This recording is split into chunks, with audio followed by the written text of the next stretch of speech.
तुझ्या वार भावार कणा मराठीचा तू कैवारी जी,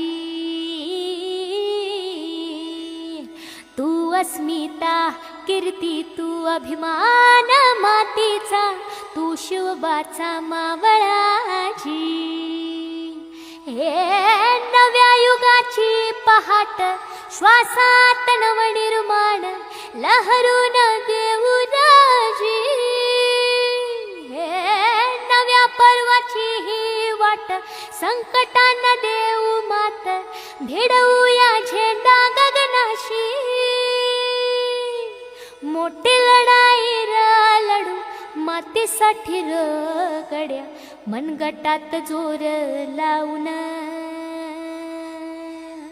दाटला जरी अंधार एकजूट होऊ आज, दिवा ते उतेज दाऊर। तू आभाळ आभाळ वादळ तुझा तू राजा, आसमानीच बळ दावजी। तू आभाळ आभाळ वादळ तुझा तू राजा, आसमानीच बळ दावजी। ऑस्कर पुरस्कृत नारायण लवडेची स्पर्धा 2025 रणविद्वान मित्रमंडळ आणि रुपेश पावसकर मित्रमंडळ